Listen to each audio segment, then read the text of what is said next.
In the fall of 2024, we set out on a 7-day road trip through Wyoming's 2 legendary national parks, Yellowstone and Grand Teton. Traveling during the last week of September and the first week of October, we arrived just as the summer season was coming to an end. From erupting geysers to towering peaks to up-close wildlife encounters, this trip was nothing short of unforgettable. This is our adventure.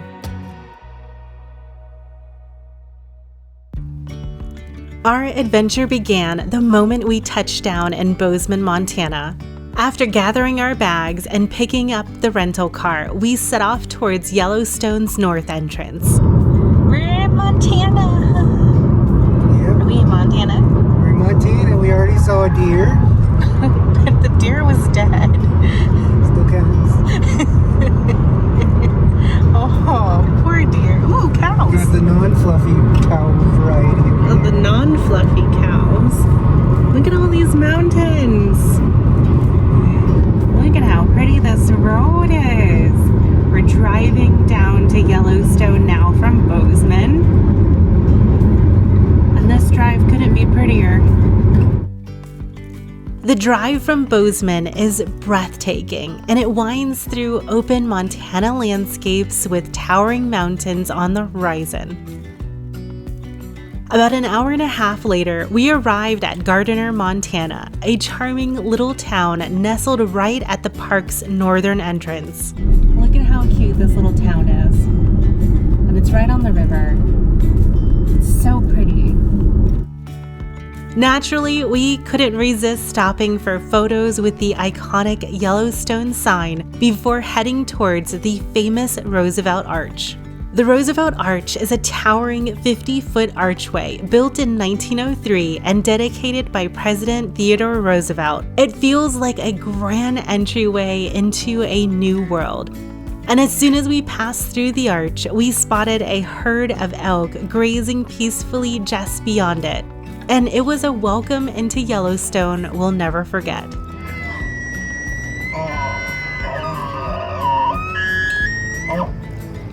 You sound like dial-up internet. That evening, we checked into Mammoth Hot Springs Hotel and Cabins, where we found even more elk lounging around everywhere. The Mammoth Hot Springs Hotel was built in 1936 and is situated at the north entrance of the park. We chose to stay in one of the cabins behind the hotel, which was cozy but ended up actually being our least favorite accommodation of the trip. The cabin doesn't have some of the modern amenities like Wi-Fi, which is only available in the lodge. However, we did pay extra for a cabin with a private bathroom because the idea of wandering outside in the dark in bear country to use the bathroom just wasn't for me. We just checked into our room at the Mammoth Hot Springs Hotel, and we actually got a cabin that's behind the hotel, and look at how cute this is. The room that we got comes with 2 queen beds, and it's a little too dark outside to be able to kind of see the area. The cabins are super cute. That's what they look like. So they have like little chairs on the front porch and everything that you can sit at and have coffee in the morning if you want. We're gonna be out before we can actually enjoy that. But look at the little blanket has elk designs on it. This is so cute. After settling into our cabin, we made our way to the Mammoth dining room for dinner. Since it's one of the only few dining options in the area, we weren't surprised that there was about an hour and a half wait for a table. But once we were seated, a nice warm meal was exactly what we needed. We started with the Parmesan truffle fries, which were delicious, followed by Montana Wagyu beef sliders and a classic beef burger, which was a satisfying end after a long day of travel. Are good? That is good. It's really truffly. I like it.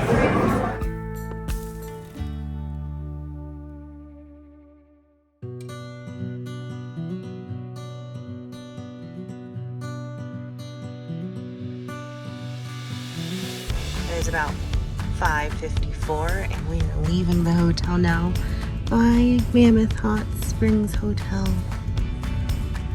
It's been nice. So we are heading to Lamar Valley, and it is dark outside. So hopefully, we don't hit any bison on the way. But we'll drive slow.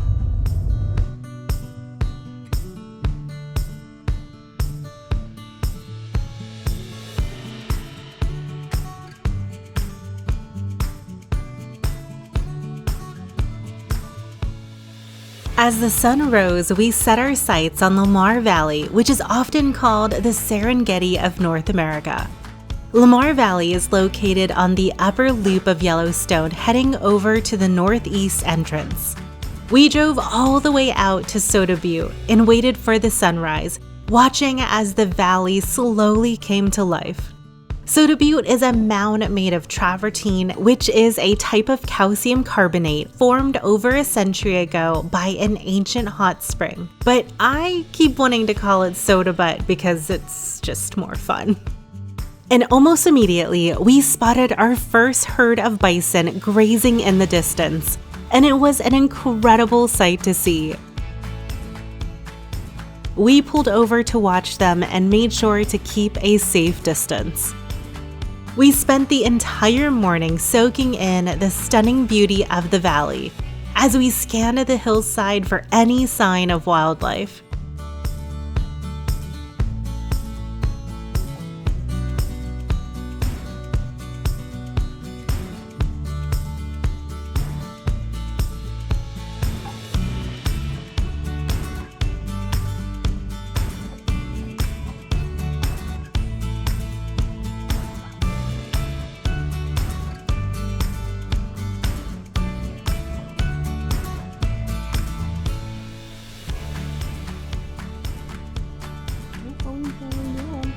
It's a mommy and a baby. Oh, the baby's suckling. Oh, it's two babies. What? Oh, three babies. Oh, that's nice. Some people are filming us.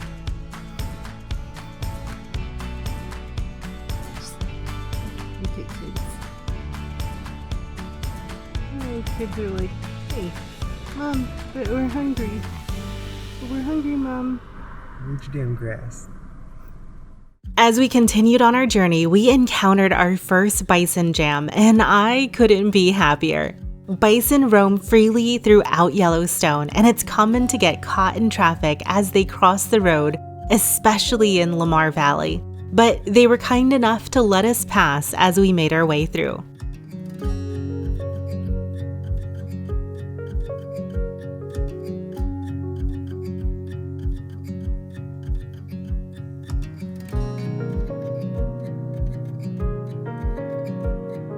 A few other early risers also joined us with binoculars pointed towards the distant ridge. There was this quiet camaraderie among us as we hoped to get a glimpse of the elusive predators. On our way back, we spotted a wolf chasing a pronghorn, which at first we thought was a deer. Later, we told one of the cashiers of our story, and he said that this was a hopeless effort because the wolf had no chance of catching this pronghorn, but he heard this from a few other guests as well.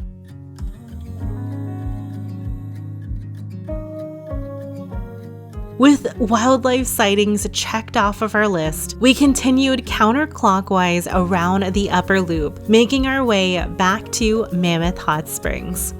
On our way, we made a quick stop at the Petrified Tree, which is an ancient redwood that stands as evidence of a warmer, wetter, and more violent landscape in Yellowstone's past. Around 50 million years ago, a chain of volcanic eruptions triggered massive mudslides that swept through the mountains, valleys, and streams. Before this tree could decay, silica from the volcanic flow filled its cells, turning it into stone. Originally, there were 3 petrified trees here, but only one remains today because sadly the other 2 were destroyed by thoughtless souvenir hunters who chipped away pieces over the years. tree kept escaping, so they had to build a fence around it. Oh yeah? Yep. Is that why it has a fence around it? Damn tree ran off again.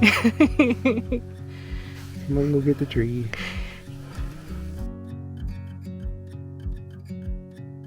On the way to our next stop, we hit our second bison jam, and I couldn't be more excited. This one was even more dramatic than the first, with the bison getting much closer to us as they slowly walked down the road alongside our car.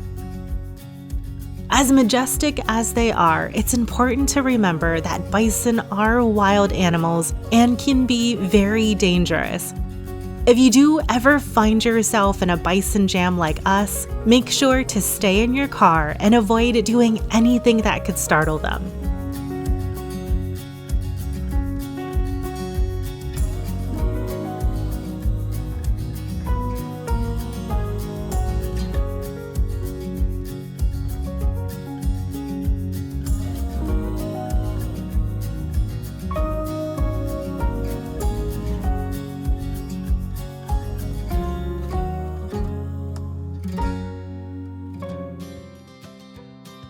Our next stop was Undine Falls, a quick but scenic stop along the road to take in this beautiful double waterfall.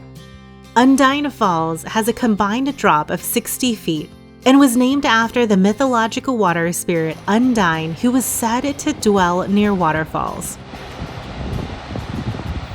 Our next stop was Mammoth Hot Springs Visitor Center to collect the stamp for our national park passport. But before we even made it inside, we spotted a herd of elk resting right next to one of the ranger buildings. Naturally, we couldn't resist stopping for a moment to watch them.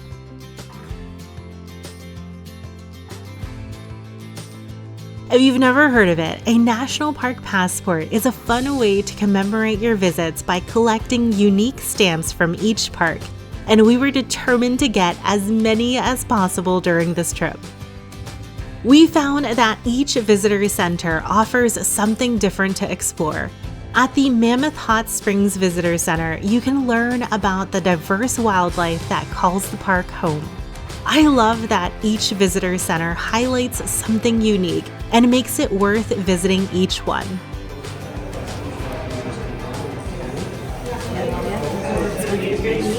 That's what their dens look like. Oh, and there's just mountain lions too. Don't forget about the mountain lions. Once we were finished, we made our way over to Mammoth Hot Springs. The terraces of Mammoth Hot Springs look like a sculpture garden with layers of white and orange formations that cascade down the hillside. We wandered along the boardwalks, marveling at the steam rising from the bubbling springs, which gave the place a beautiful and unworldly atmosphere. Mammoth Hot Springs is one of Yellowstone's most unique geothermal areas, known for its striking travertine terraces that are formed from hot water interacting with limestone. These terraces are constantly evolving due to the continuous flow of calcium carbonate-rich water that creates the white, orange, and brown formations. The area includes upper and lower terraces, with the lower section accessible by a 1.75-mile boardwalk and the upper section featuring a short drive with multiple viewpoints. The water that creates Mammoth's features originates from rain and snow, which seep into the ground and are heated by geothermal activity below. This process is linked to the volcanic history of the region, with heat coming from the magma chamber beneath Yellowstone. While Mammoth Hot Springs is located north of Yellowstone's caldera, it is connected to the thermal activity through a series of underground fissures. In addition to its geothermal wonders, the Mammoth area has historical significance. The Mammoth Hot Springs Hotel, Fort Yellowstone, and the Albright Visitor Center are located nearby, offering insights into the park's history and wildlife. And we found that you can often see elk roaming the area, especially in the fall rutting season like when we were there. By midday, we were back on the road, winding through the forest and meadows until we reached the Norris Geyser Basin. The Norris Geyser Basin felt like stepping onto another planet, with steaming vents, roaring fumaroles, and brilliantly colored pools scattered across the landscape. Norris is home to Steamboat Geyser, the tallest active geyser in the world, although we didn't get to see an eruption while we were there. The Norris Geyser Basin is known for being the hottest, most acidic, and most dynamic geyser basin in Yellowstone, and is a part of the world's largest active volcanoes. At Norris Geyser Basin, there are two main trails that you can explore, the Back Basin and the Porcelain Basin. We started our visit at the Back Basin, the larger and more forested of the two. This 1.75-mile loop took us through a landscape that felt almost otherworldly, with geysers and hot springs scattered amongst the pines. As we followed the boardwalk, we encountered some of Yellowstone's most fascinating geothermal features. The highlight was Steamboat Geyser, the tallest active geyser in the world, capable of erupting up to 300 feet.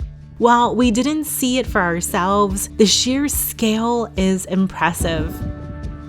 Another remarkable sight is the Aquinas Geyser, one of the largest acid geysers known for its frequent eruptions of acid water, which is something unique to this part of Yellowstone.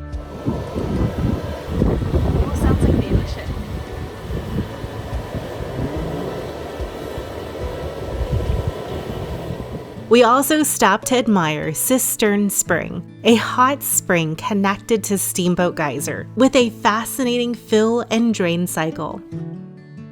The Back Basin offers a serene contrast to the more barren Porcelain Basin and gave us a chance to walk through the woods while still marveling at these incredible wonders. After finishing our walk through the Back Basin, we headed over to the Porcelain Basin.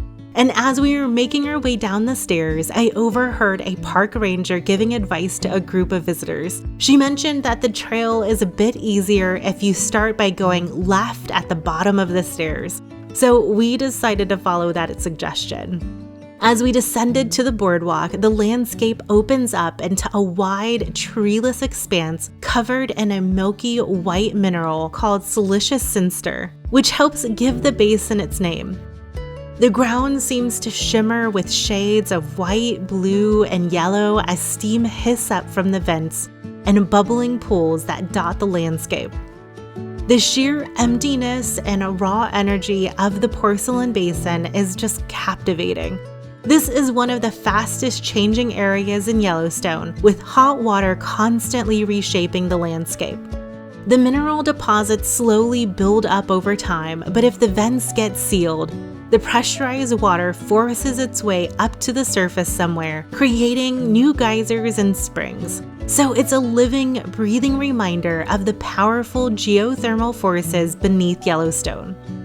As we walked the boardwalk loop, there's a hiss and steam of the bubbling springs that accompany you, creating an almost eerie atmosphere. The vibrant blue pools stand out against the white, stark ground, making it feel like you're exploring an ever-evolving realm. What you think? It's incredible. It stinks though.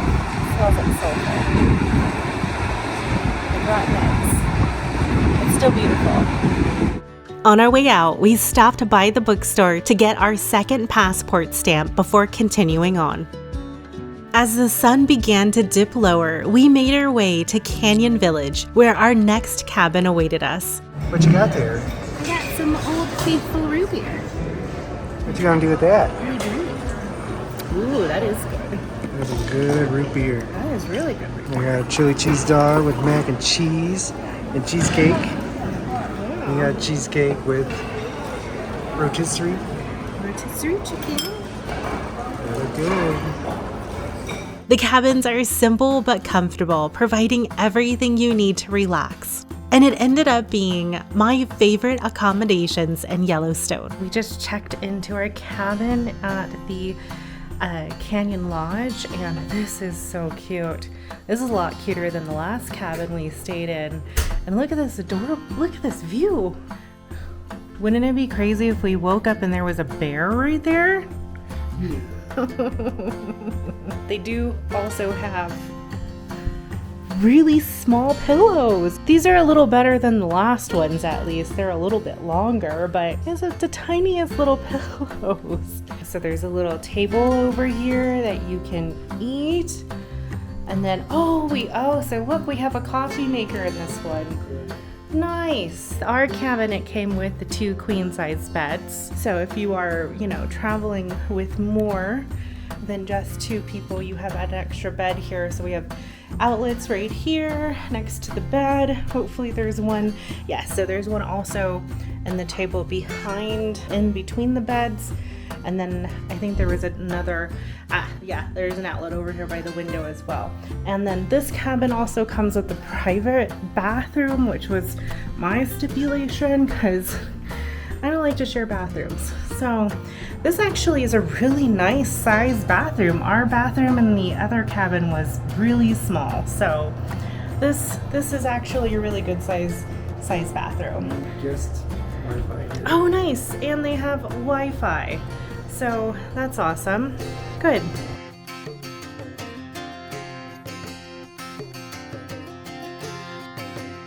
Early the next morning, we woke up before the sunrise, eager to be among the first to visit the Grand Canyon of Yellowstone.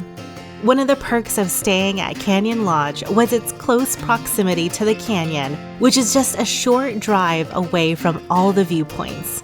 The Grand Canyon of Yellowstone is one of the park's most striking geologic features, stretching about 20 miles long and plunging over 1,000 feet deep.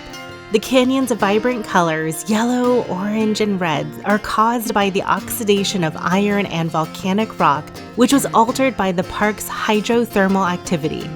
This ongoing process not only created the canyon, but also carved the stunning upper and lower falls, making it one of Yellowstone's most iconic sights. We started our day on the northern rim, heading straight for Inspiration Point. It wasn't until we were on our way back that we realized that the road was only one way, so if you don't want to circle back like we did, you might want to start your journey at the brink of the lower falls, which is the first stop on the Northern Rim Drive. It's a small tip that could save you some time. Regardless, we did not regret starting our day at Inspiration Point. Inspiration Point is one of the most iconic viewpoints along the Grand Canyon of Yellowstone. It is perched on a cliff along the North Rim and offers sweeping views of the canyon's dramatic, colorful walls and the Yellowstone River below.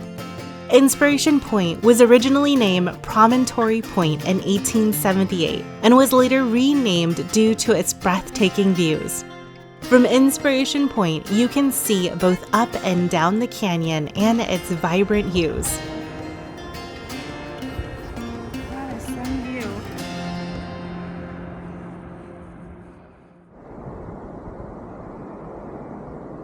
Next, we made our way back around to the beginning of the North Rim Drive to the Brink of the Lower Falls Trail. The Brink of the Lower Falls Trail is a short but very steep 0.4-mile hike that descends about 600 feet to this incredible viewpoint right at the top of the 808-foot Lower Yellowstone Falls. The trail begins along the North Rim Drive and follows a series of switchbacks as you make your way down. It's a relatively short trail, but the elevation change can make it very challenging. It's not so bad going down, but I'm scared about going back up. A lot of switchbacks.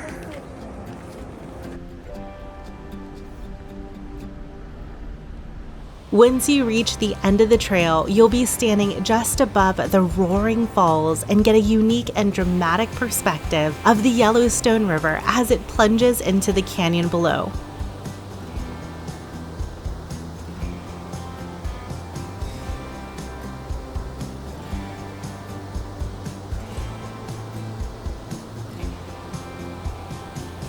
Afterwards, we made our way to Lookout Point, which is our next stop on North Rim Drive. Lookout Point on the north rim of the Grand Canyon of Yellowstone offers more breathtaking views of the lower falls. This is an easily accessible viewpoint that is reached by a short paved trail, and it makes a great stop for anyone who wants to take in the stunning views without a strenuous hike. From Lookout Point, you're able to gaze down at the 308-foot waterfall as it thunders into the canyon below. Lookout Point also serves as the starting point for a more challenging trail down Red Rock Point, which brings you even closer to the falls, and we couldn't help but take on the challenge while we were there. We just found this other trail that goes a little bit further down the river and closer to the waterfall, and just when we thought we were done with all the switchbacks, we just found some more.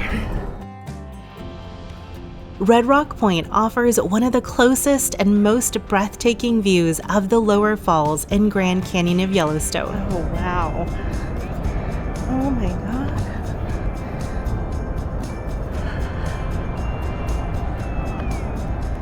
The viewpoint is reached by a short but steep 0.3-mile trail that descends about 500 feet from Lookout Point. Along the trail, you'll pass through a combination of paved paths and stairs as you make your way down. But the effort is definitely worth it, as Red Rock Point gives you this unparalleled sight of the lower falls, which is nearly twice the height of Niagara Falls. This ended up being one of my favorite hikes in Yellowstone, and well worth the hike if you're comfortable with the steep climb up. Is that's where we came from, like way up there. We gotta hike back up there. We gotta go hike all the way back up.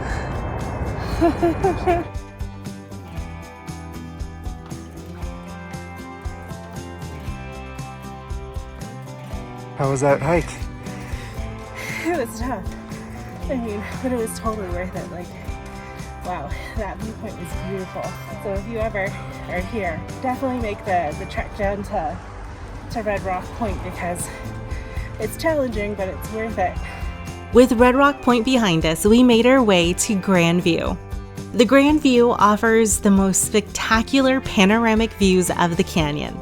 Unlike Lookout Point or Red Rock Point, Grand View doesn't provide any direct views of the falls, but it showcases the dramatic, colorful canyon walls. From here, since we already stopped to see Inspiration Point, we looped back around to Grand Loop Road to the brink of the Upper Falls, which offers another fantastic view of the Upper Falls. And this trail is a short 0.3-mile trail and takes you right up to the brink of the waterfall. It's not as challenging of a walk compared to the other canyon trails, but the scenery is just as beautiful. The upper falls are not as tall as the lower falls, but it still delivers a powerful experience.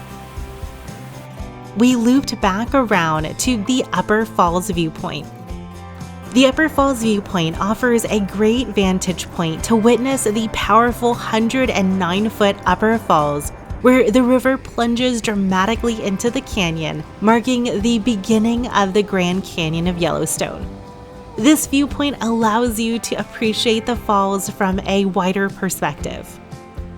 Well, we've been here almost the entire day. It's been absolutely spectacular. Grand Canyon of Yellowstone is so beautiful. It's probably my favorite spot so far. Yeah, everyone talks about the geysers and the bison, but they never really talk about the Grand Canyon of Yellowstone. Yeah, I don't understand why. I don't understand why this is not more of a focal point of Yellowstone. Like, this is incredible. Like, absolutely beautiful. Following that stop, we made our way to Artist Point to cap off our adventure at the Grand Canyon of Yellowstone. Artist Point is one of the most famous viewpoints in Yellowstone National Park. The viewpoint offers unparalleled views of the 308-foot lower falls and the colorful canyon stretching below. The canyon is thought to be named by the park photographer Frank J. Haynes in 1883. Artist Point was mistakenly believed to be where the artist Thomas Moran painted his iconic depiction of the canyon. But despite this mix-up, the name stuck, and today it's considered one of the best spots for photography and scenic views year-round, and it's the perfect stop to complete our adventure at the Grand Canyon of Yellowstone. Words cannot express how absolutely beautiful this is. I don't even think that the video does any justice. Before we left the area, we made sure to stop at the Grand Canyon Visitor Center to grab our stamp and learn about the park's unique geology. One of the key exhibits focuses on Yellowstone's supervolcano and shows how the volcano, geysers, and hot springs shape the landscape and ecosystem. That cube is Mount St. Helens.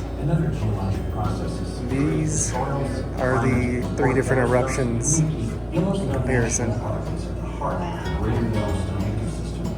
One of my favorite parts was a room-size model of Yellowstone that illustrates volcanic eruptions, lava flows, and the earthquake faults. So this is the whole caldera here. All this. Once we were done, we started making our way around the lower loop, where our next stop was the Sulphur Cauldron. Along the way, we came across a crowd of cars pulled off on the side of the road. Curious, we stopped and noticed a coyote in the distance wandering through the meadow. But after a moment, we realized the real reason why so many people were gathered, and it wasn't just the coyote. There was a bear out there in the distance, and I did my best to capture it with my telephoto lens, but it was quite a distance away, so this is the best shot that I could get. But I guess we could say that we also saw a bear. The Sulphur Cauldron is one of the park's most acidic hotspots, with pH levels as low as a car battery acid. It has turbulent, bubbling waters and a pungent, rotten egg smell that is caused by hydrogen sulfide gas. The spring's yellowish color comes from bacteria that thrive in the extreme acidity, while sulfuric acid continues to break down the surrounding rocks in the mud. In the parking lot, you got little steamers.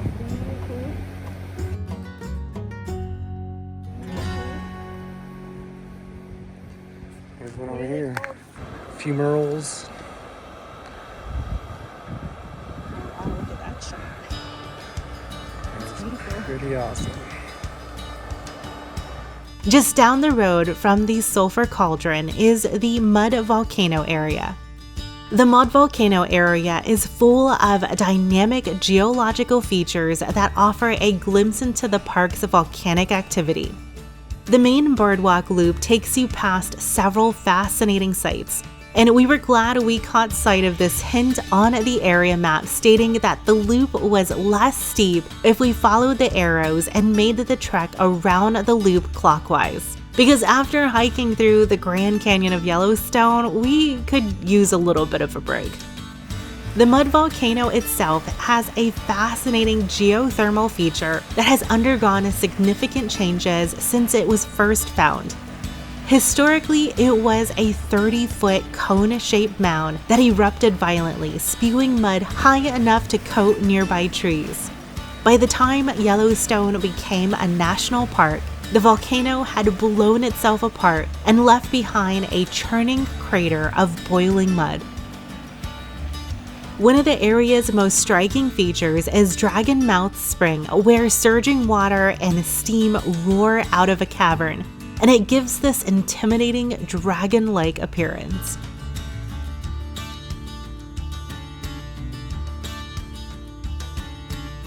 As we continued along the boardwalk, we passed other geothermal sites like the Churning Cauldron, which was once calm but now bubbles and boils aggressively following seismic activity that increased its intensity. We also stopped at the Sizzling Basin, which is an area of boiling water and escaping steam that gives the place this surreal, misty atmosphere. As well as the cooking hillside, which has steam rising from deep underground and literally cooks the ground and vegetation above it.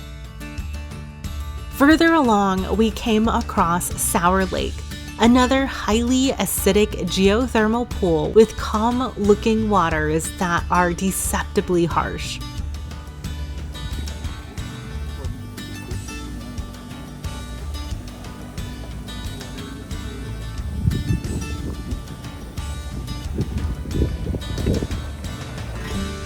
After wrapping up our visit at the Mud Volcano area, we continued along the lower loop when we noticed a cluster of cars parked off the side of the road. Curious, we slowed down and noticed that the crowd had gathered to watch this coyote hunting in the meadow right next to the road.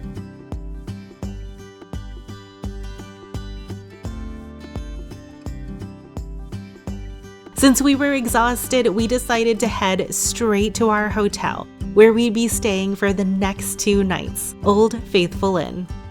Old Faithful Inn is one of the most iconic structures in Yellowstone National Park, and it's known for its rustic parkitecture design and proximity to the famous Old Faithful Geyser. The inn was designed by Robert C. Reamer and was completed in 1904. It is considered the largest log-style building in the world, and the inn's towering 6-story lobby features a massive stone fireplace made from rhyolite, which is a volcanic rock found throughout Yellowstone. It also has a handcrafted clock made of wrought iron and wood. Staying at the inn gives you this unique experience of being right next to Old Faithful, and some of the rooms even offer partial views of the Geyser Basin.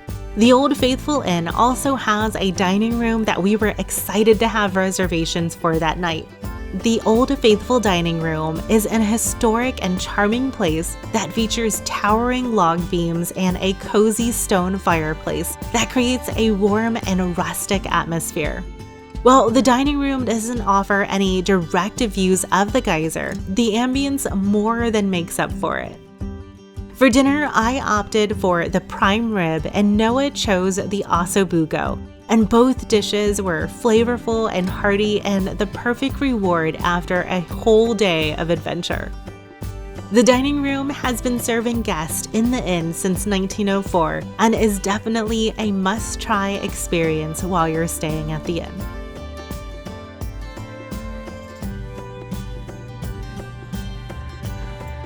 We got a little stuffed bison. What is that? Oh, $20. $20 plus tax. We'll be staying right there. We do have a coffee maker. Mm-hmm. You love a room with a coffee maker. Leave a view of the parking lot. That's a nice parking lot right there. It has Old Faithful on the lamp. Yep, it sure does. It's cute. Got some chairs. I like the chairs. Dining table.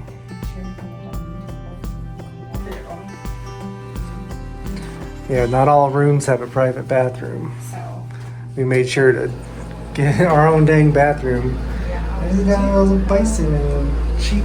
Oh my god, those are so cute. And a moose. Yeah, so we got a sheep. We got a bison. Elk over A there. little fox or Coyote. coyote, bear, We got elk. A moose. elk. Shower. We'll probably have to film this again with a nice camera.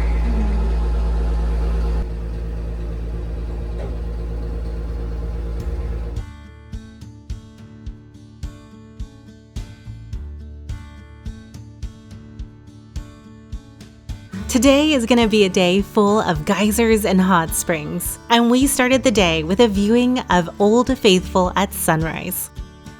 It's a little past 7 in the morning and we are up to see Old Faithful. Just got out of our hotel, which is just right behind us, which is nice. And the awesome thing about this hotel is that it's located right next to Old Faithful. So we can just walk out of our hotel and there it is. It's right here. So we're waiting for it to go. One of the perks of staying an Old Faithful Inn is that the Old Faithful Geyser is just a few hundred feet away. So we were able to grab a cup of coffee and wait for the first eruption of the day before all of the other tour buses arrived. So it's not quite as busy yet. Old Faithful is by far the most popular attraction in Yellowstone, and it's easy to see why. Old Faithful erupts more frequently than any of the other big geysers, and its average interval between eruptions is about 100 minutes, but could vary anywhere between 50 to 130 minutes. And its eruptions are massive. It can last anywhere between 1.5 to 5 minutes, expelling boiling water at the height of 106 to 184 feet into the air. Its frequency combined with its massive eruptions makes Old Faithful one of the true geological wonders of the world, and it really does live up to the hype. If you are visiting, I highly recommend downloading the MPS app, which has geyser predictions for Old Faithful as well as some of the other popular predictable geysers like Daisy, Castle, Riverside, and Great Fountain. Or there is a prediction phone line that you can call if you prefer that. We'll try to catch a few of them as we explore later today. After seeing Old Faithful, we grabbed a quick breakfast at the cafe in the Old Faithful Lodge. Yeah, that was awesome. But now I'm excited to go get something to eat and warm my fingers because they're frozen. The lodge even has some windows here where you can watch Old Faithful from inside while you eat. We even saw some squirrels playing inside.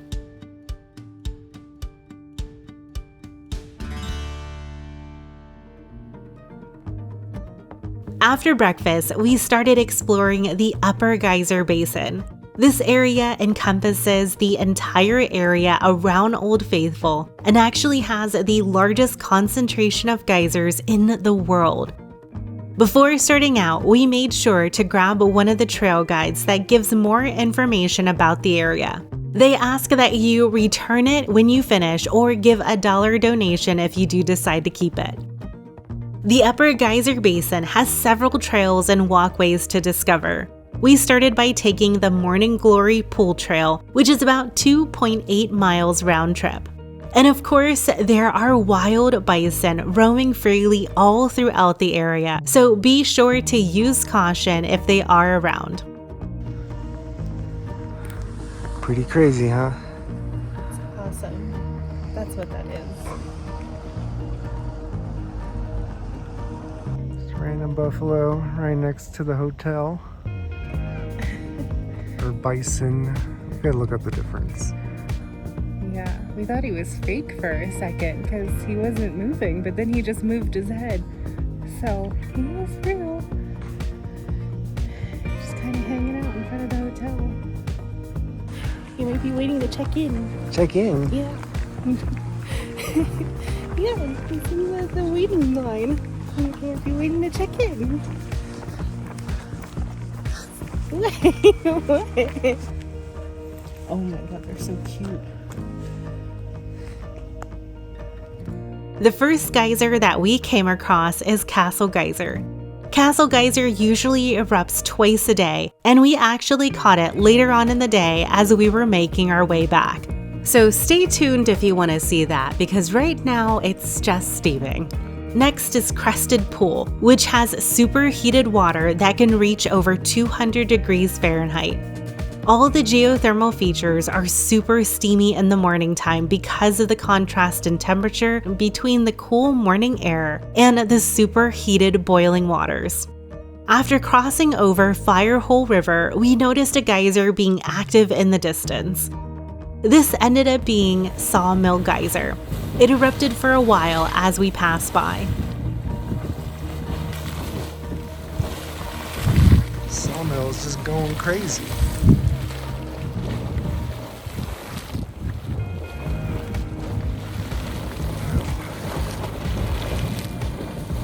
There's also the Belgian pool, which used to be called the Oyster Pool, but was renamed after a Belgian tourist passed away after falling into it, which is a harsh reminder of how dangerous this area is.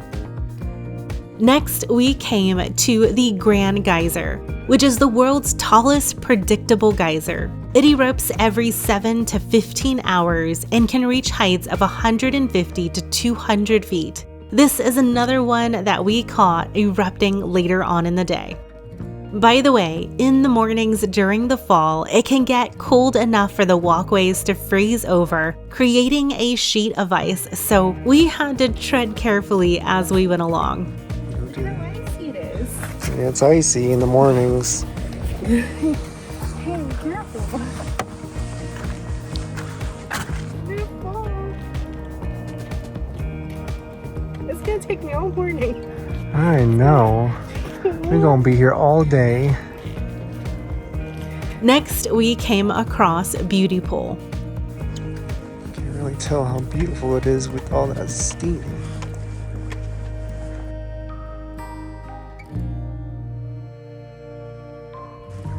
It's too steamy right now.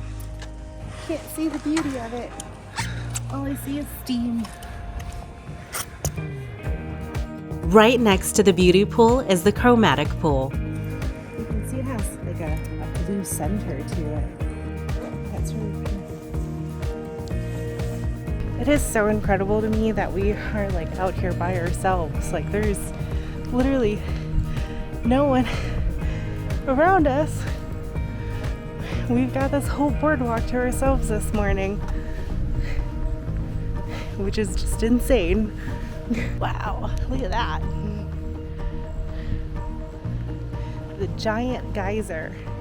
Last eruption, November 23rd, 2023. That guy is cool. When it's active, Giant Geyser is one of the largest geysers in the world and can reach heights of 200 to 250 feet. And eruptions can last for over an hour. The large sinister shroud surrounding the giant's vent indicates that it could be thousands of years old. Look at that. I can see it like splashing from here. Let's go take a look. Which one is that? I think that was the one we saw bubbling up from way back there. Oh, yeah? This is cool. Grotto Geyser. This is like a grotto.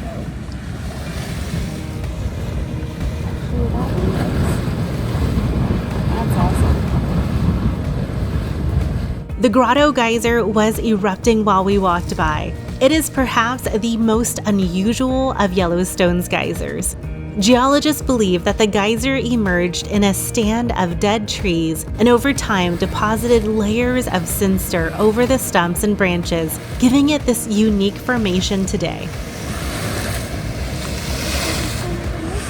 Whoa.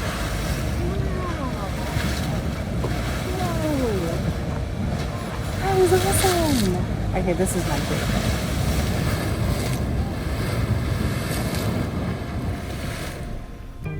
Looks like a tree is getting boiled. Someone making some tree soup. Tree soup.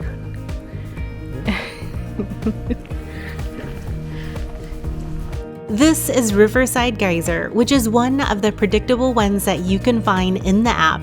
It erupts every 5.5 to 7.5 hours. We didn't get to see this one erupting, but when it does, it shoots a 75-foot arch of water over the river. At the very end of the Morning Glory Trail is the Morning Glory Pool. This is one of the most beautiful and vibrant pools in the park.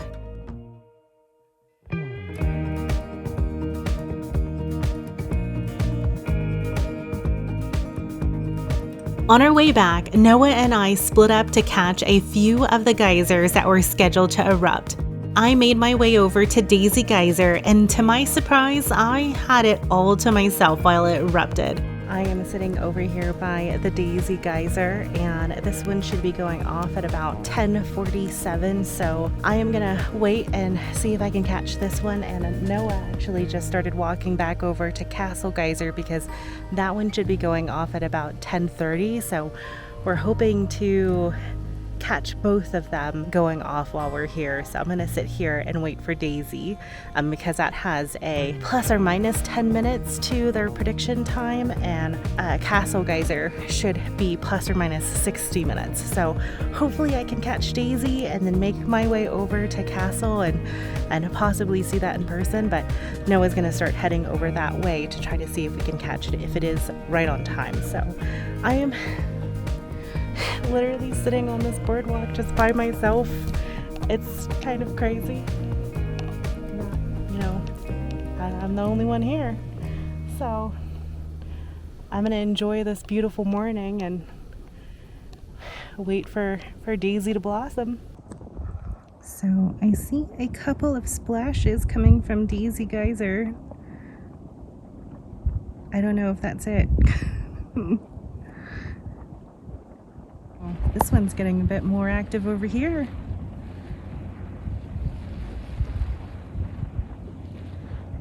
So I wonder if that means that Daisy's probably going to be going soon too. So let's see. Yeah, that guy's definitely a lot more active. Look at that. I don't know if I'm just not able to see it as well from this side, or if she's going to go any higher than that. This guy's going pretty good though. Is that all you got, Daisy? Oh, here she goes. Here she goes.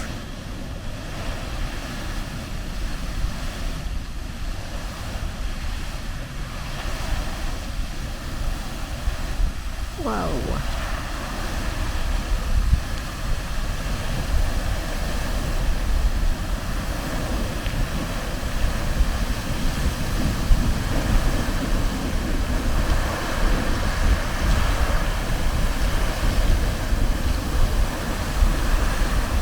Whoa.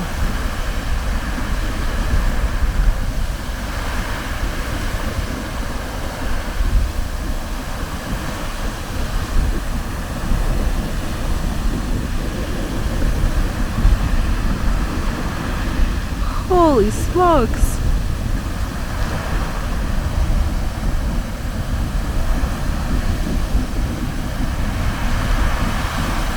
She's still going.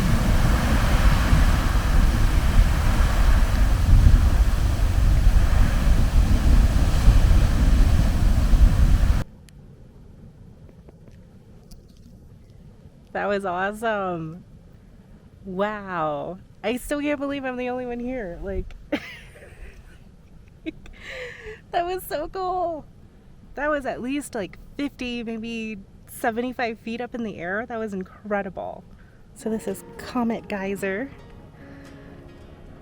He's still going off. So cool. Noah made his way over to Castle Geyser. During his walk back, he saw Grand Geyser going off in the distance, towering over the people watching up close.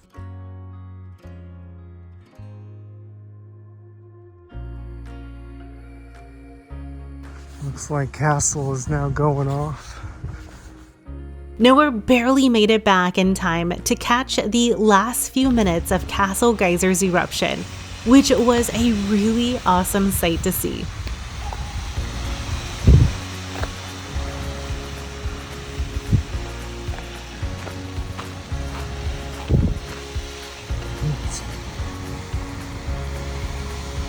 Still going.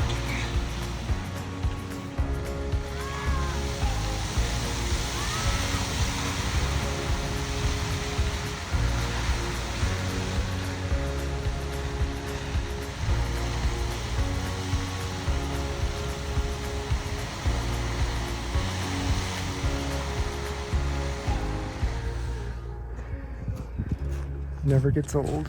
I know. No, it doesn't. It was amazing.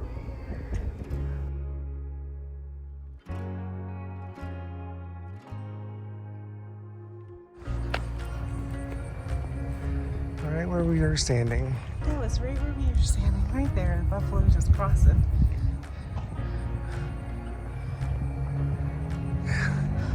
Oh, there he goes. She had to go running towards it. I know. Before heading out, we made a stop at the Old Faithful Visitor Center to get our Old Faithful stamp. And this visitor center highlights some of the geothermal features like mud pots, geysers, steam vents, and hot springs. It also shows some bobby socks trees that can cause some trees in the hydrothermal area to look like they're wearing white socks. By this time, it was early afternoon and we wanted to spend the rest of the day completing the lower loop and catching some of the other spots along the way. So there's Biscuit Basin back there, all closed down for the season since the explosion happened this summer, so unfortunately we're not able to go and visit. So they have all the parking spots all blocked off here next to the road. I guess that means we have to come back. Just for Biscuit Basin. Just for Biscuit Basin. The first area that we came across was the Fountain Paint Pots area. This is an easy half-mile trail that contains all 4 types of hydrothermal features: geysers, hot springs, mud pots, and fumaroles.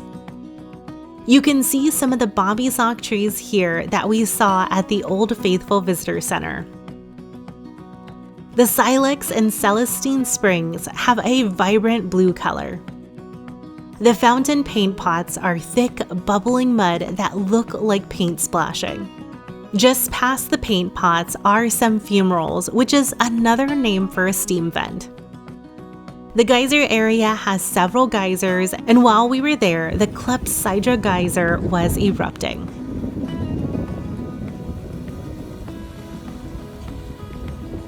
After the paint pots, we stopped at Gibbon Falls, which is a beautiful waterfall that drops 84 feet over a remnant of the Yellowstone caldera rim that was created by a massive volcanic eruption over 600,000 years ago. After Gibbon Falls, we entered Hayden Valley, which is another hot spot to see wildlife. We, of course, had to stop and admire the bison for a bit before continuing our journey. Next, we came across the fishing bridge, which was a popular spot to fish for cutthroat trout, but was closed in the early 1970s due to overfishing. Of course, we had to make a stop at the Fishing Bridge Visitor Center to get our Fishing Bridge stamp. This visitor center highlights all of the birds of Yellowstone. It's also located right on the lake, so you can walk out the back and get this pretty view of Yellowstone Lake. After the Fishing Bridge area, we made our way over to the West Thumb Geyser Basin. This area is really cool because it has geysers and hot springs right next to Yellowstone Lake, which makes it a beautiful area to walk through. Some of the highlights here include the Thumb paint pots.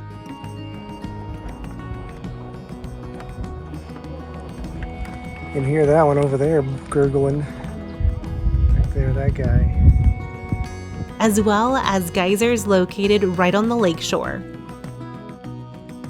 There's a few cones here, one called the Fishing Cone and the Big Cone. Fishermen used to actually bring their catches over to these cones to drop them in and cook them here. Obviously, you're not allowed to do that anymore. There's also the beautiful black pool with its vibrant blue color. And the Abyss Pool, which is just as pretty. How pretty these are. Yeah, I'm glad we stopped here.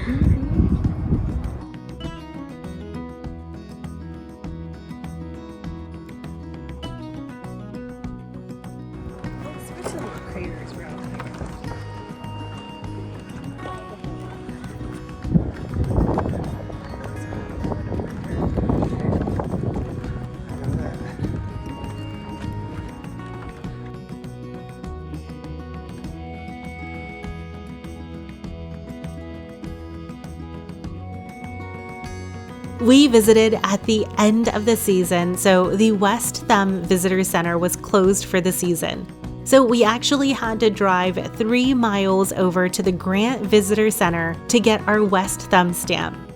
We also got the Grant Visitor Center stamp while we were there, which brought our total stamp count to 7 different stamps for our collection. On our way back to Old Faithful, we stopped at the Continental Divide. The Continental Divide is an invisible line that separates drainage basins, so rainfall on one side will drain to the ocean, and rainfall on the other side will drain to another basin. We're at the Continental Divide! Look, elevation 83.91. No wonder why I can't breathe.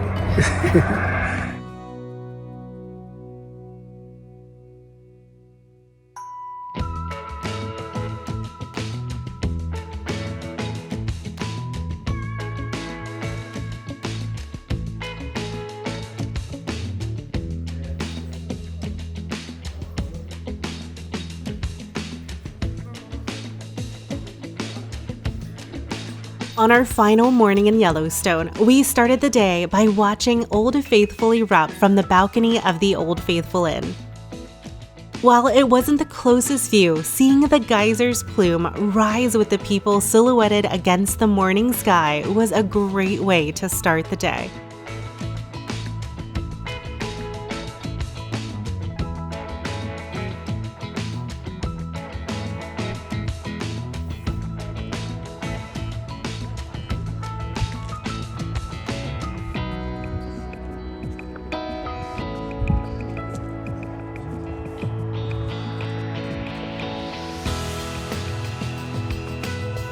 After watching Old Faithful erupt, we began our hike to the Old Faithful Overlook. The trail is a little over a 1.5 mile round trip, starting near the Old Faithful Boardwalk and crossing the Firehole River before the climb begins. It's a moderately challenging hike with an elevation gain of about 175 feet, but it has peaceful surroundings that make it well worth the effort. The trail is well marked, and along the way, you'll want to stay alert for wildlife like bison, deer, or even bears. Once you're at the top, the breathtaking view of Old Faithful, the upper Geyser Basin, and Old Faithful Inn make the climb truly worth it.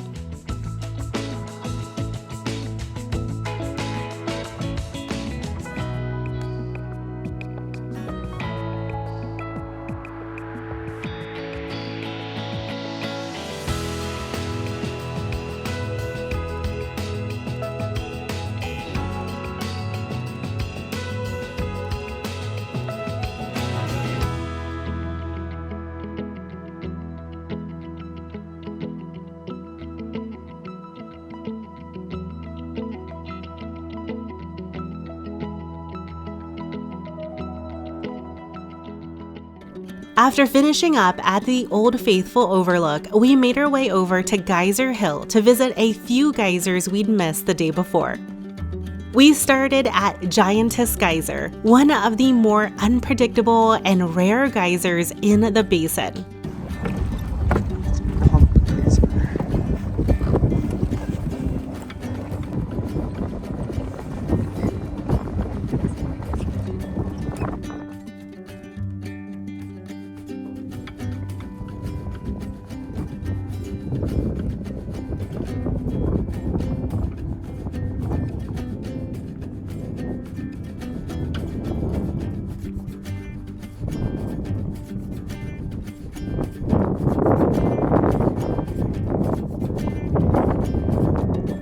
Next, we headed over to Doublet Pool, a beautiful pair of deep blue pools with striking geyserette edges.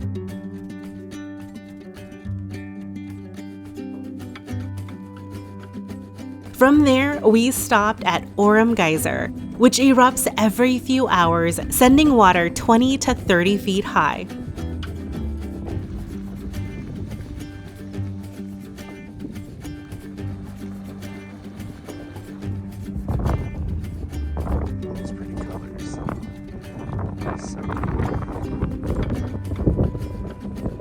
Then there's the Lion Geyser Group, which includes 4 geysers: Lion, Lioness, Big Cub, and Little Cub. The largest Lion Geyser lives up to its name by erupting with a roar and sending water up to 100 feet into the air. Afterwards, we visited Heart Spring, a small but striking heart-shaped pool. Just turned around to this guy going off. Whoa. Wonder which one that is. As we were continuing along the loop, Beehive Geyser suddenly erupted, and it was an incredible sight to see as its powerful jet of water shot over 200 feet in the air, creating this stunning display. The force of the eruption was as impressive as the height.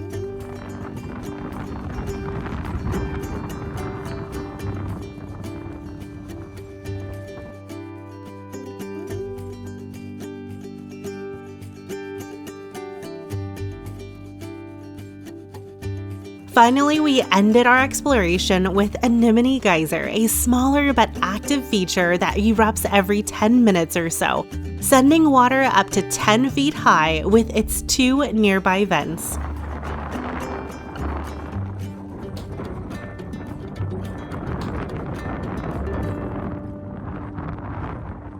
And it's gone.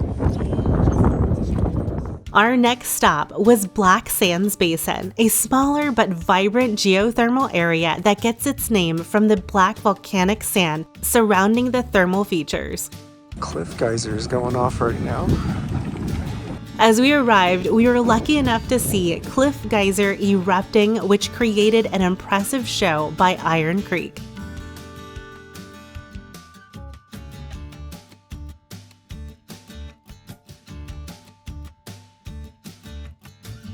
After that, we wandered over to Emerald Pool, where the green waters shimmered with yellow and orange mineral deposits. The colors were breathtaking, especially in the bright sunlight. Just nearby was Rainbow Pool, a large 100-foot wide spring with clear blue water surrounded by yellow and orange thermophiles. The high temperature in the pool creates this vibrant, almost fluorescent shimmer along the edges, giving it its name. And lastly, we took in the sight of Sunset Lake. With its striking gradient of colors, the pool has bright orange edges that are created by thermophilic bacteria, and the steam rising from the water makes a truly mesmerizing scene.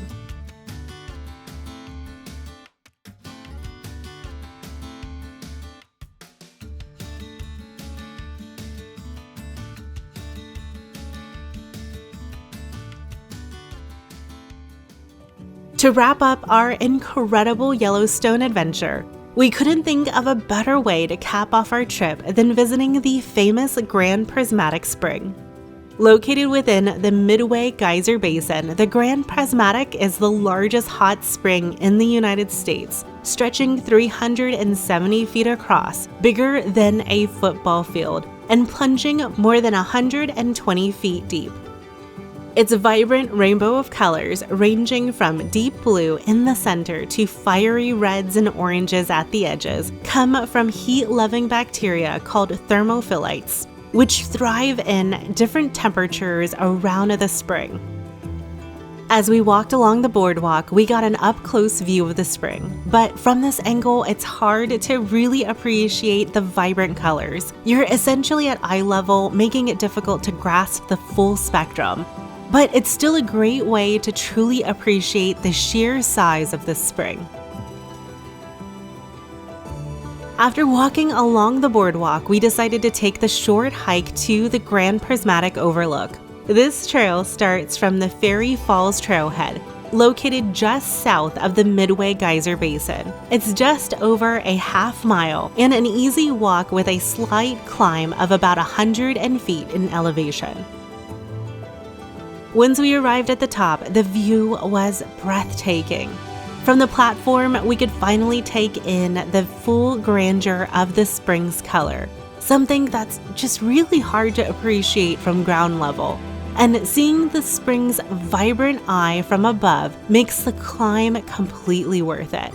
It's the perfect finale to our Yellowstone journey.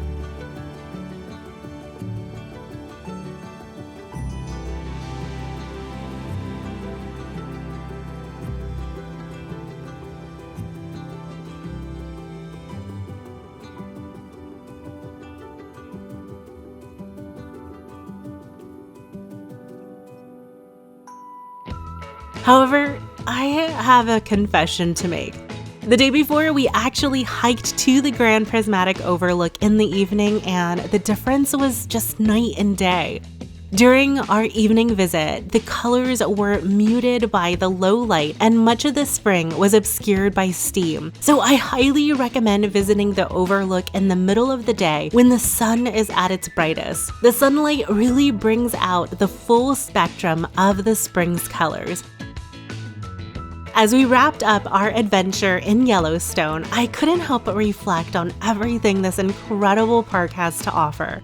From the peaceful serenity of Lamar Valley to the iconic eruptions of Old Faithful and the awe-inspiring views of Grand Prismatic Spring, each moment felt like a new discovery. And whether it was spotting wildlife or taking in the geothermal wonders, Yellowstone is a place that will leave you speechless at every turn.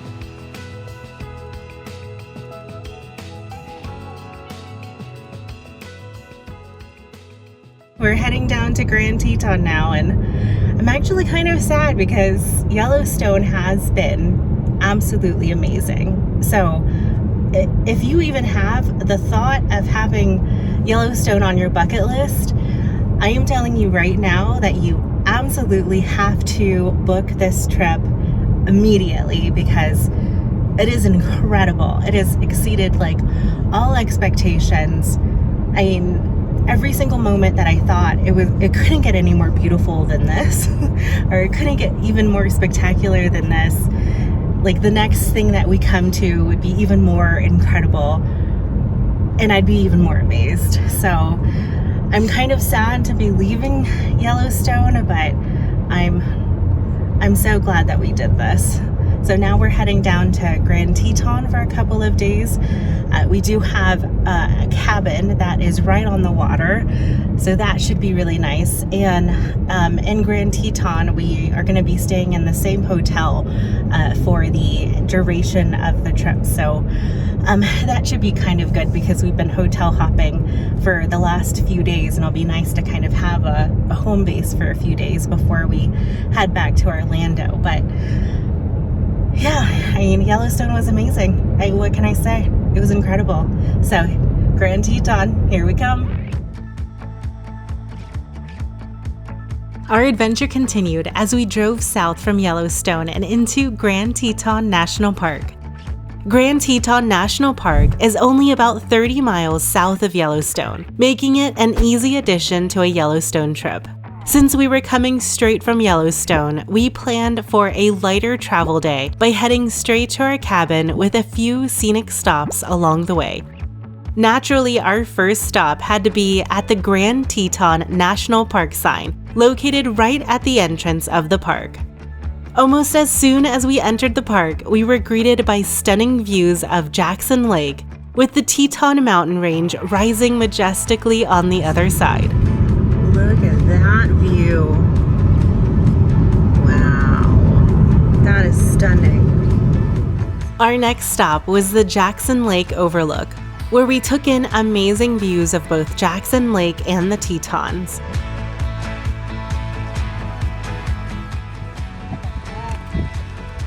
It's so gorgeous. What makes the Tetons unique is their formation. A massive earthquake created a fault that lifted the mountains while lowering the valley, so there are no foothills blocking the views like in most mountain ranges. Instead, the Tetons rise dramatically from the valley floor, creating a truly striking landscape.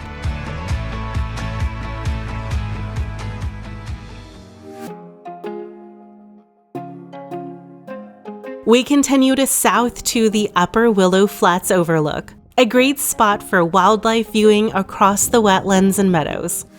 Early morning or late evening is usually the best time to catch sight of any animals as they come out to forage. We arrived around 5 o'clock, but it looked like the animals weren't out just yet.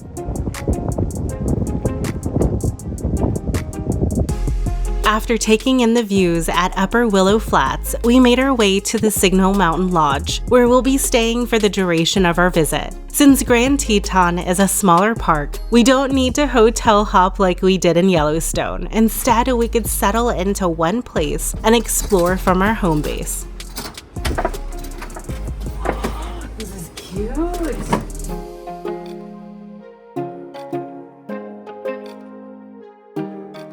Look at our view. Shut up. Oh my god, they have like little chairs out there. We can go sit out. It's our balcony. Is our balcony? That is our view of the Tetons. Oh my gosh. Look at how cute this is. Full-size fridge? Oh my gosh.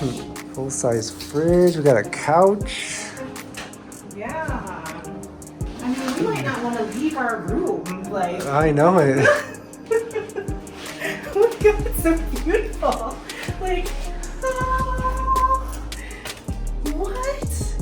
Let's check out the bedroom.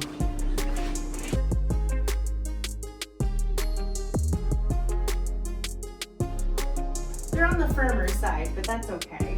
That's okay? Yeah, that's okay. I'm sure that will help with the back. Oh, I can't wait. Oh, I'm gonna go bed early tonight. look at this bathroom. Yeah, this is the nicest place we've stayed at so far on this trip. Oh yeah, Got some wow. lotion and hand soap here on the mirror. Well, this is the nice. This Whoa. definitely is the nicest cabin we've stayed at. That is a nice little shower. Here's our shower stuff. Great, let's go out into our balcony. You got the keys, right? I have the keys. Okay.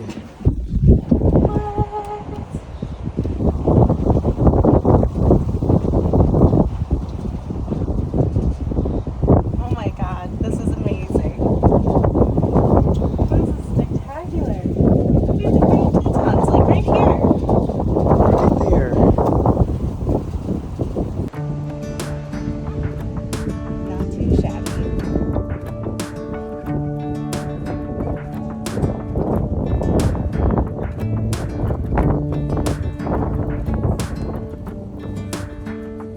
Right next to our cabin was Signal Mountain Lodge, which had a restaurant, bar, and gift shop.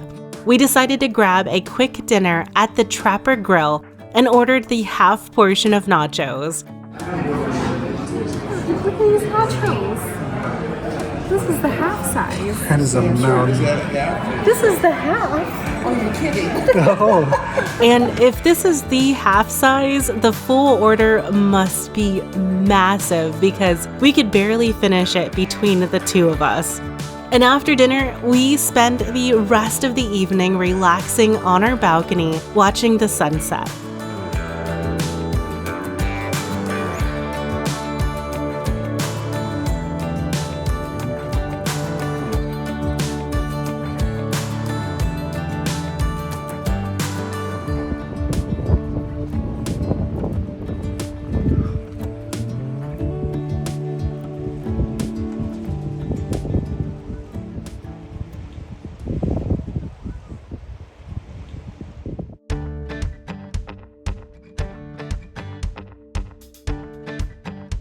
There's Noah right there.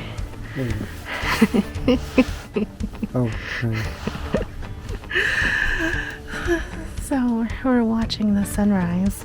We've got both of our cameras going. So we have the phone doing the time lapse. Then I've got the Sony over here ready to do some shots as well. But it doesn't get any better than this. So the sun is just hitting the top of the mountains, as you can see here. It's so beautiful and peaceful here. Looks like a painting. It does look like a painting. It just doesn't look real. Look at that. Look at that sunlight hit the top of the mountains. Oh, so beautiful. Just absolutely gorgeous. It doesn't get any better than this. Oh, there goes my tummy. I'm hungry. I want breakfast. Our plan for today is to do a driving tour of the main loop around Teton Park Road and to see some of the popular sites along the way. This loop is only 42 miles long, which is much smaller than the loops we saw at Yellowstone, so we should be able to complete it and see everything in one day. We began our day by heading clockwise to the Oxbow Bend Turnout, which is a renowned wildlife hotspot in Grand Teton National Park. We started our day early, hoping to spot some of the local wildlife. Oxbow Bend Turnout is located along the Snake River and is known for frequent sightings of moose, beavers, otters, and sometimes even bears. The name Oxbow Bend comes from the curve in the river that looks like the bow under an oxen yoke. The views here were stunning, but unfortunately the only wildlife that we saw were a few birds. Our next stop was Elk Ranch Flats Turnout, which was once the largest cattle ranch in Jackson Hole during the early 1900s. This ranch was established by Josiah David C. Farron, who consolidated several homesteads and became a significant cattle operation in the area. Today, the grassy fields are home to a variety of wildlife, including horses, bison, elk, and pronghorn, all grazing against the stunning backdrop of the Teton Range. We continued past Elk Ranch Flats to arrive at the Cunningham Cabin Historic Site. In the 1880s, J. Pierce Cunningham and his wife Margaret set up the Bar Flying U Ranch here and built their homestead in 1888. The cabin is a rare dog trot style, with 2 log cabins connected by an open, covered breezeway, a design that was popular in the eastern United States. The Cunninghams lived here until 1895 when they built a larger home nearby. You can explore the site on a self-guided 0.3-mile trail that loops around the historic grounds and gives a glimpse into the early homesteading life in Jackson Hole. Let's just move in. It's empty. I think this way. But I mean, look at the views. You know, can't beat the view. Wow. Do you imagine like living here and stepping out to this every morning? It's pretty incredible. Along the path, interpretive signs share details about the cabin's construction and the Cunninghams' life on the frontier. The trail also offers panoramic views of the Teton Range, which makes this a great stop for both history buffs and nature lovers. So we just made it to the Snake River Overlook. This is where the famous Ansel Adams photo was taken, so let's go check it out. After exploring the Cunningham cabin, we made our way to Snake River Overlook. In 1942, photographer and environmentalist Ansel Adams captured his iconic image of the Teton Range and Snake River from this vantage point. Today, the trees have grown, so you can't exactly replicate his photo, but it still offers an amazing view of Snake River with the towering Tetons in the distance. In the late 1800s, artist Thomas Moran also found the Tetons awe-inspiring and created a series of watercolor sketches of the range. His works, along with Adams' photograph, have played significant roles in showcasing the beauty of this landscape. Next, we made a quick stop at Teton Point Turnout, which offers another stunning view of the mountains. This spot provides a panoramic perspective of the Teton Range, including peaks like Grand Teton, Middle Teton, and Mount Owen. The turnout also offers a clear view of the Snake River winding through the valley, which adds to the picturesque scenery. So we're now heading down to Schwabacher Landing, which is where you see all of the famous Teton photos with the reflection in the water. So this is one place that I absolutely wanted to go. Excited. We then made the short drive down to Schwabacher Landing To get there, you have to drive on a very bumpy dirt road. Oh God. Yeah, that was a big bump. But once there, you get some really incredible views of the mountains reflecting off the water.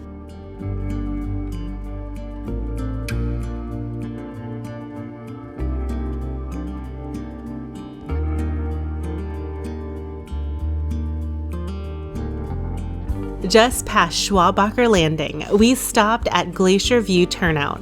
From here, you can see several glaciers atop the Teton Mountains, including Middle Teton Glacier, Teepee Glacier, and Teton Glacier.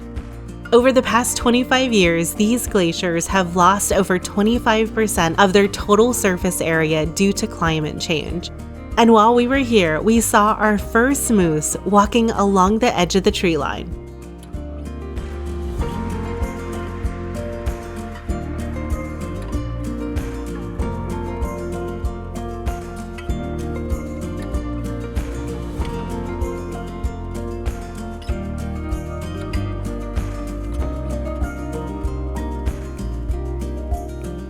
We watched the moose for a while before heading off to our next stop, which was the Mormon Row Historic District. Mormon Row is about 1.5 miles off of the highway and is where you can see some historic barns and homesteads. The Homestead Act of 1862 promised 160 acres to any person willing to improve the land by building and cultivating the land. And after 5 years, the settler would be entitled to the property free and clear. So in the 1890s, Mormon families began homesteading in this area with hopes of beginning a new life. And they constructed ranches, homes, a church, and a school. Each homestead had a picturesque barn as the defining feature. And the Molten Barn in the front of the Teton sits as one of the most iconic sites in the park and is a symbol of the resilience and triumphs of the early settlers. In 2022, Grand Teton crews restored and stabilized the structure here, popularly known as the Pink House. There were originally 33 homesteads in the surrounding area, but today there are structures from only 6 homesteads remaining here, and they are separated by a half-mile that you can either walk or drive.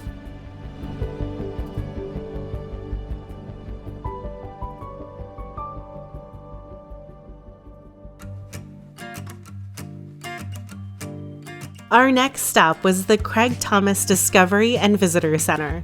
We visited late in the season, so this was the only visitor center that was still open in the entire park. So, of course, we had to stop and collect our National Parks passport stamp. And this visitor center is really fun. They have these lines on the floor pointing towards each of the mountain peaks. South Teton is 12,500 feet. That's right there. The line points straight to it. That's really cool. That is really cool. And here you can learn about the different wildlife like moose, bears, and mountain lions that call this park home. It's as close to petting a grizzly as I'm going to get. As well as some of the early settlers and explorers.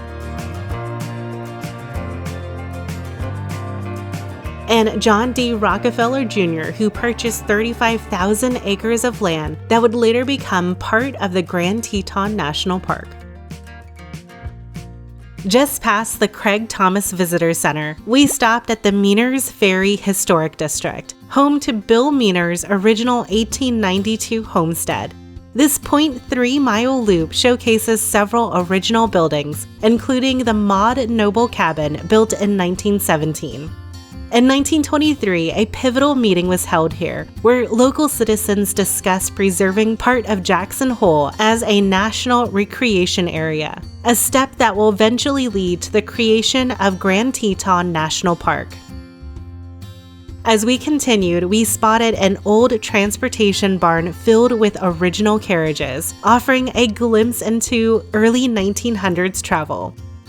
Bill Meaner operated a ferry service across the Snake River, and there's a replica ferry on a site showing how the captain used ropes and pulleys to let the current pull the ferry across the river. So Bill Meaner was the store owner prone to swearing and a surly attitude. Referring to Bill, Holiday was known to say, "My partner's mean, but I'm meaner." Oh, they had jokes. Mean and meaner. Meaner also ran a general store here in the early 1900s. Peeking through the windows, we saw what it would have looked like for settlers shopping here. The store even had a wing that served as Bill's living quarters. Nearby, there's a smokehouse where meat was cured and the ferry well, which Meaner dug in 1895 right by the river to provide water. Across the parking lot, you'll find the Chapel of Transfiguration, an Episcopal church built in 1925. Worshippers once traveled 12 miles on horseback to attend services. Today, the church still holds services every Sunday in the summer. Even a few U.S. presidents have attended, including Jimmy Carter in 1978 and Bill Clinton with his family in 1995.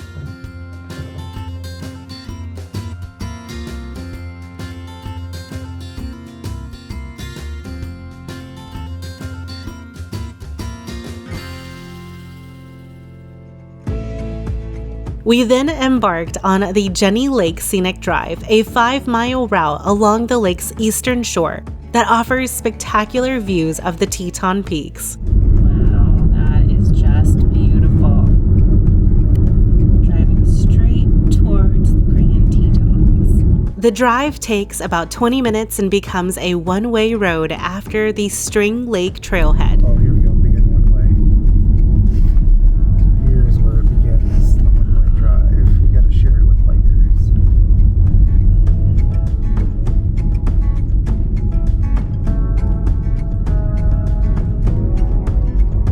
Along the way, we stopped at the Jenny Lake Overlook. It's a popular destination and the parking lot area is small, so finding a spot can be challenging. When we arrived, it was packed, so Noah dropped me off and looped back around. This spot provides amazing views of Jenny Lake, the Tetons, and Cascade Canyon nestled between the peaks.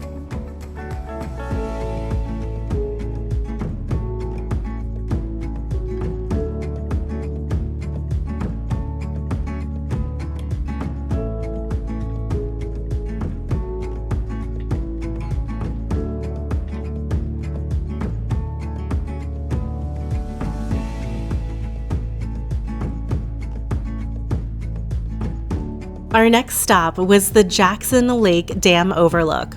In the 1980s, the dam was drained and reinforced to withstand a sizable earthquake. The dam is 65 feet high and sits between the Snake River and Jackson Lake. While Jackson Lake is a natural lake, the dam increased its depth by an additional 30 feet. Our final destination of the day was the Signal Mountain Summit Road, a 5-mile drive that ascends 800 feet above the valley, making it the highest road in Grand Teton National Park. The winding route features a series of switchbacks with some sections narrowing alongside steep cliffs. Steep, narrow road, speed limit 20, no trailers. Alright, Here we climb go. this mountain. Going up to the top of Signal Mountain. It's my kind of mountain climbing. Do it all day in the car. This is our kind of way of seeing the summit.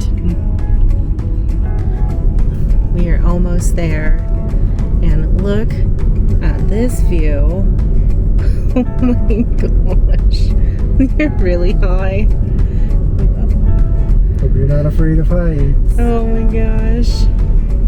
I'm so glad Noah's driving because I would be freaking out right now. Oh my goodness. I can't drive on mountains. This is too scary. We still got a little ways to go. Half a mile to go. We still have a half mile to go up this mountain. Jeez. Make it to the very tip top. Hairpin turn and Oh my god. Oh my god, that is so scary. Oh my god, that is so scary. If you're uncomfortable with heights, you may want to consider skipping this drive. Oh, there it is. Oh my gosh.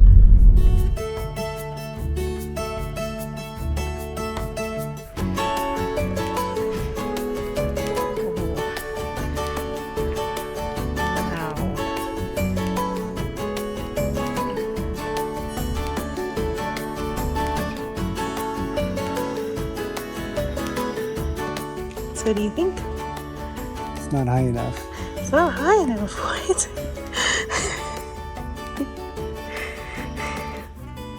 At the summit, we were rewarded with stunning panoramic views of the Snake River and the valley below.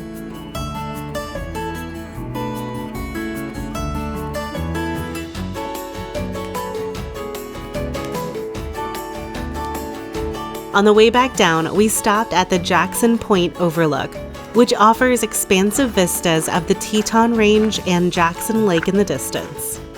Both viewpoints provide unique perspectives of the park's diverse landscapes, making the drive well worth the effort.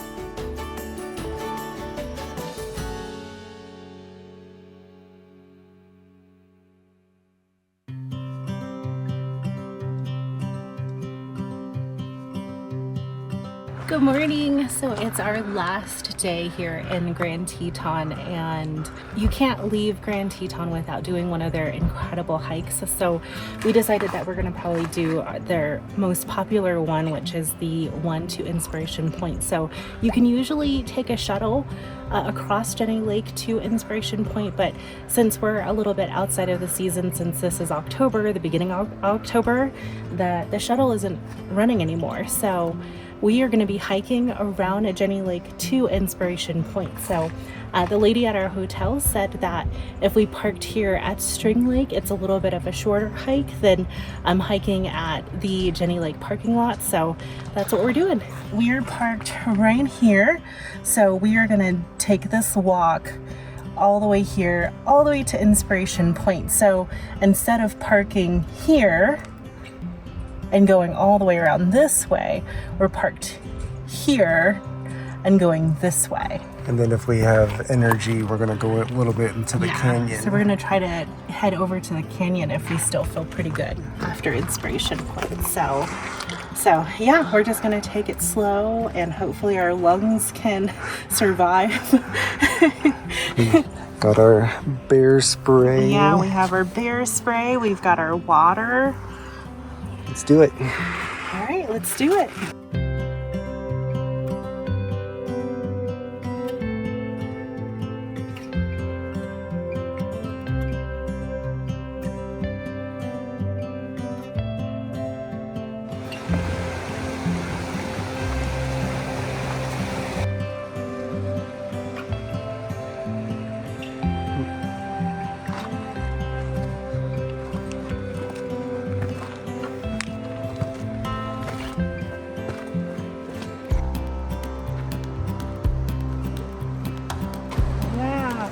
This view. Yeah, it's pretty. Doesn't get better than this. Or I mean, it might get better than this. It's hard not to just stop and get photos and videos of everything. Yeah. It's just non-stop pretty. So pretty. So pretty.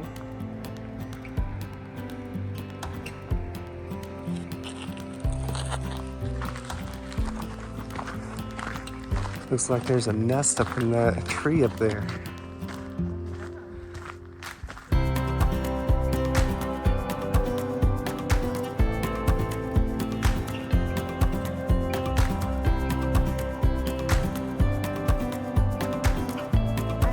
Hi ho, hi ho, it's how short we go. Hi ho, hi ho, hi ho. Some beautiful bird turret.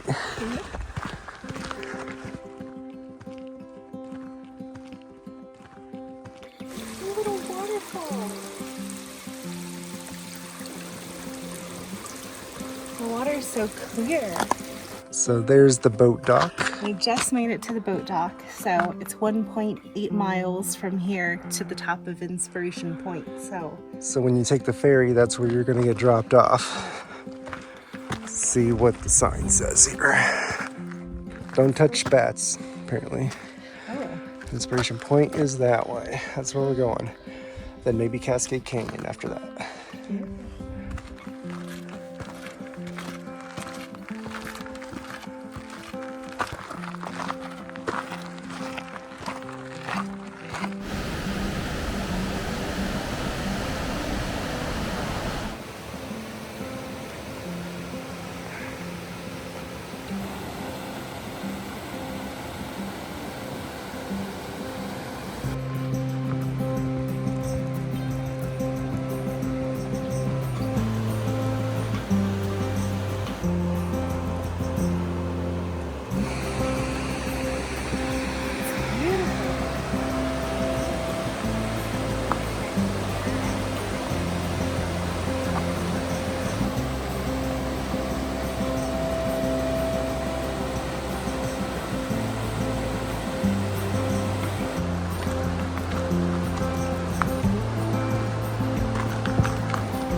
Easy peasy.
Okay, so we just finished seeing Inspiration Point, and that was incredible. So what we're gonna do now is head further into the canyon to go and see if we can see some views. So we heard about a mile in, you can start to see the canyon, and whew, going up these stairs, I'm like so breathless.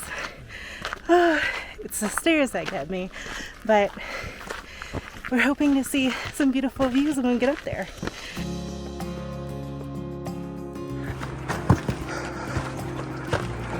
Well, they say high risk, high reward, right? Chance getting eaten by a bear, beautiful view. Yep. That's what they say, all right. That's what they say. This is just gorgeous.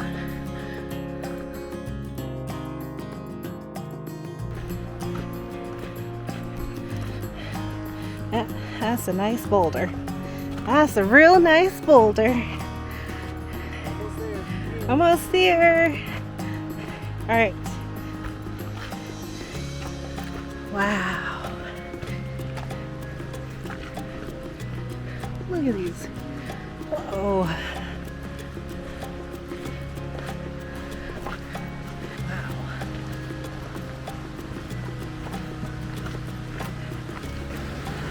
Sounds like a waterfall over here. Wow. So pretty.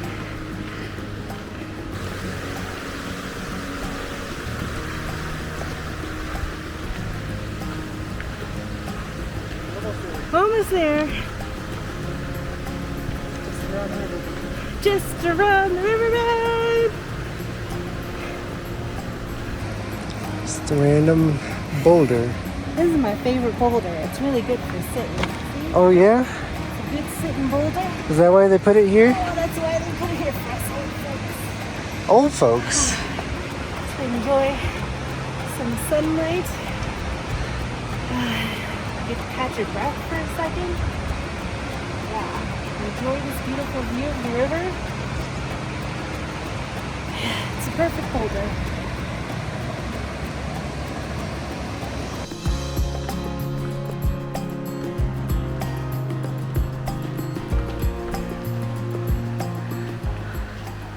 Wow, look at this beautiful river. God, this looks like a painting.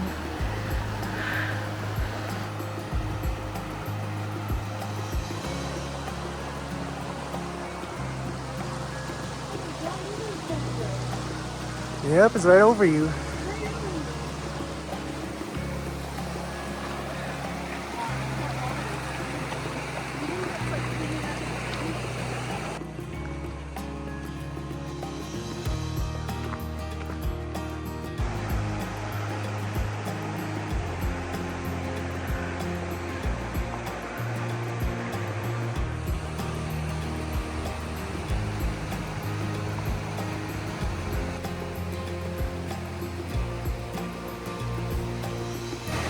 Yeah, you ready to go back now? Yeah, let's go back and eat some waffles. Waffles? Yeah, waffles at the top of the mountain via a gondola this time. This beautiful drive to the gondolas.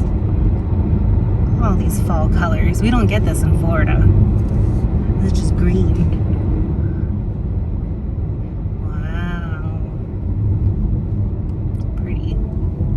Let's take the easy way up the mountain this time.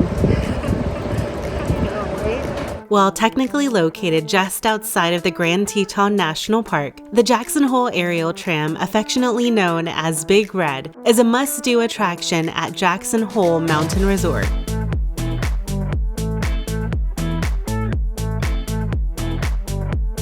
In just 9 minutes, the tram ascends 4,139 vertical feet to the summit of Rendezvous Mountain, reaching an elevation of 10,450 feet. And on the way up, we heard a familiar song that you fellow Disney fans may recognize. Hello, and welcome to the Jackson Hole Mountain Resort, operating in partnership with the United States Forest Service. Sword. I know, I was like, isn't that a song for Sword? It's like the song sounds familiar. This swift ascent offers breathtaking 360-degree views of the Tetons, Jackson Hole Valley, and surrounding mountain ranges. That's where we get waffles. At the summit, you can explore a variety of activities. Hiking enthusiasts will find access to numerous high alpine trails, while adventure seekers can enjoy paragliding and rock climbing. Corbett's Cabin is another must-do while you're here. They are known for their world-famous top-of-the-world gourmet waffles. A Belgian. And then what'd you get? I got the cobbler. The cobbler. Yeah, so it has mixed berries on it. Ooh. Yum. Looks good. Yeah, waffles on the top of the mountain. Waffles on top of the world. A recent addition to the summit is the Grand Teton Skywalk, a long platform that extends from the side of Rendezvous Mountain. This skywalk offers stunning 360-degree views of the Teton Range, the Snake River Valley, and the surrounding mountains. Now I can say summited a mountain. That was really freezing. Probably should have brought a thicker jacket, but that was awesome. Definitely worth it. Wow.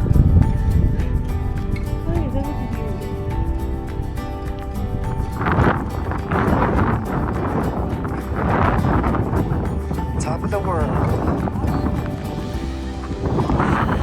It's cold in here. So we got our waffles. Waffles on top. Let's go see what's up on top of this hill. Let's go to the very tip top of the mountain.